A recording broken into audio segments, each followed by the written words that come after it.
नमस्कार मित्रांनो, कसे आहात सगळे? बरे आहात ना? आज आपण बघूया ठरलं तर मग या मालिकेचा आजचा म्हणजेच 10 नोव्हेंबरचा एपिसोड.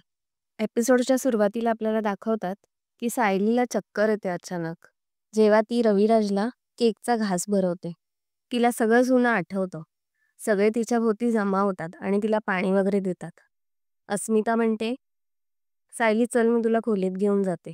सायली म्हणते नको, मला आता बरं वाटतंय. मला होत असतं असं अधूनमधून कधीतरी.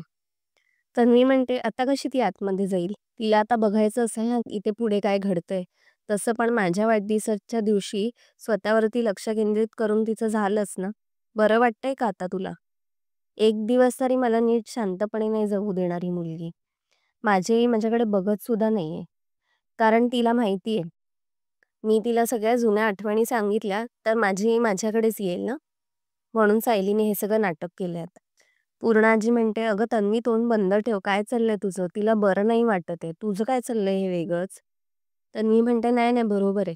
आई तुला आठवतंय का आपण दरवर्षी ऍक्सिडेंट होण्याआधी वाढदिवस कसा साजरा करायचो आपला धूमधाममध्ये, आणि नंतर मग मस्त बाहेर जेवायला जायचो. कल्पना म्हणते अगं तन्वी, प्रतिमा स्वतःच्या हाताने तुझ्या आवडीचं सगळं जेवण बनवायची. बाहेर कधीच नाही गेलात तुम्ही जेवायला. लगेच तन्वी चाच पडते. म्हणते, "नाही, नाही म्हणजे मला असं म्हणायचं की बाहेर ड्राईव्हला गेलो," असं. सगळे तिच्याकडे बघतच बसतात कारण तन्वी खूप खोटं बोलत असते. तन्वी म्हणते, "तुला काय मिळालं गं हे सगळं करून? मला किती वाईट वाटतंय माहितीये का? की नेहमी आई तुझ्याकडेच येते, तुझेच प्रेम करते." रविराज म्हणतो, "तन्वी तोंड सांभाळून बोल. तुला कळत नाही तू काय बोलतेस. तुला ह्या गोष्टीचा आनंद होतच नाहीये की तुझ्या आईला तुझा वाढदिवस आठवला. पण तुला ह्या गोष्टीचा राग आहे की ती सायली चक्कर येऊन पडली आणि सगळं लक्ष तिच्यावरती केंद्रित झालं." पूर्णाजी म्हणते, "रविराज पालत्या घड्यावर पाणी कशाला घालताय? जाऊ द्या ना तिला. जी मुलगी स्वतःच्या आईच्या गोळ्या बदलू शकते, तिचा कसला आईबद्दल प्रेम वाटतं?" अश्विन म्हणतो, "अगं पूर्णाजी तू पण समजून घे. तिला वाईट वाटतंय की ती स्वतःच्या मुलीकडे लक्ष न देता दुसऱ्याच मुलीकडे जाते. वाटणारच ना गं तिला वाईट." प्रताप म्हणतो, "अश्विन बस झालं. कळलं आम्हाला. तुझ्या मनासारखं झालं ना, तू केलास ना तिचा वाढदिवस साजरा आणि तिचा आरडाओरडा पण करून झाला. आता अजून काय हवंय? आता थोडी तरी घरात पॉझिटिव्हिटी असू दे. कंटाळा आलाय मला या सगळ्याचा."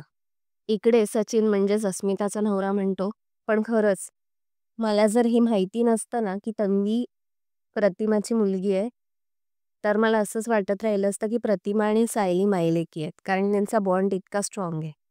पूर्णाजी म्हणते, "तुलाच काय, मला सुद्धा हेच वाटतं." अश्विन म्हणतो, "सॉरी तन्वी, आपण चल इथून निघूया. कारण काय आहे, तू कितीही काही केलंस ना, तरी सुद्धा शेवटी तुला ही लोकं स्वीकारणार नाहीतच आणि तुलाच गृहीत धरलं जाईल. आपण निघूया इकडून चल." इकडे आपल्याला दाखवतात की महिपतला नागराजचा फोन येतो आणि नागराज सगळी बातमी देतो महिपतला. मग महिपत म्हणतो, "मग तुम्ही नाही गेलात तिच्या वाढदिवसाला केक कापायला?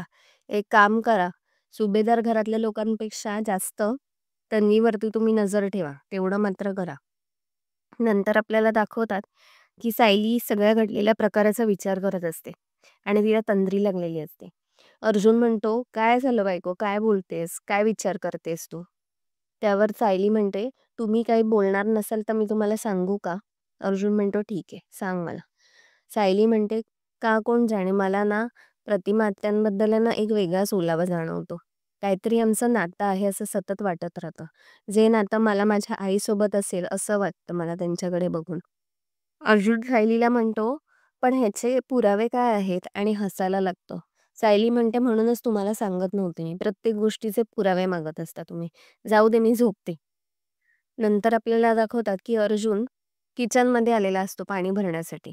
त्याला तिकडे भांड्यांचा आवाज येतो. बघतो तर मैनावती असते काहीतरी लुडबुड करत. अर्जुनला बघून ती एकदम बाचकते आणि म्हणते, "ओ काय नाही, मी काय करत नव्हते, मी काय करत नव्हते." अर्जुन म्हणतो, "मी काय विचारलंच नाही पण तुम्हाला."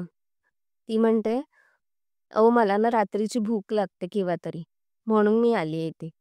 अर्जुन म्हणतो, "ठीक आहे, मला एक काम कराल का? तुमच्या खोलीत चला, मला जरा तुमची साडी हवी." ती म्हणते, "कशाला हो?" त्यावर अर्जुन सांगतो, "सायलीला जरा साडी पांघरायची होती, म्हणजे तिला ना खूप छान झोप लागेल, चला." मग मैनावती निघते. नंतर आपल्याला दाखवतात की तन्वी तिच्या खोलीत विचार करत असते की आज जे काही झालं ते हॉरिबल होतं. मी कितीही प्रयत्न करते सायली आणि प्रतिमाचं नातं तोडण्याचं, त्याचा काहीच उपयोग होत नाहीये. आता मी काय करू? सगळं माझ्या अंगाशी येतंय.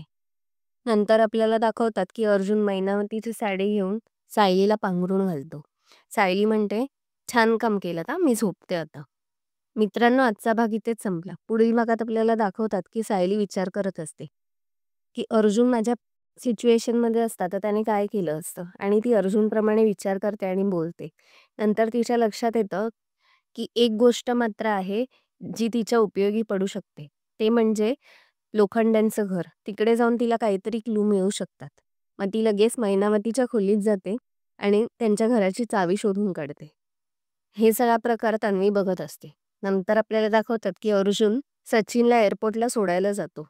पण सचिन त्याला वाटेतच थांबायला सांगतो आणि म्हणतो, "इथून पुढे माझा मित्र मला पिक करतोय." तो मित्र दुसरा-तिसरा कोणी नसून साक्षी असते आणि ती सचिनला पिक करणार असते. अर्जुन त्याला मध्येच ड्रॉप करतो आणि पुढे निघून जातो. पण अर्जुनच्या नंतर लक्षात येतं, की त्याची मीटिंगच कॅन्सल झाली आहे. म्हणून तो पुन्हा वळून त्याच मार्गावर येतो आणि तेव्हा त्याची आणि साक्षीची गाडी समोरासमोर येते. मित्रांनो, तुम्हाला आजचा भाग कसा वाटलाय कमेंट्समध्ये नक्की कळवा. आपण भेटूया पुढच्या भागात. तोपर्यंत बघत राहा ठरलं तर मग आणि व्हिडिओला लाईक, शेअर आणि सबस्क्राईब करायला विसरू नका. बाय.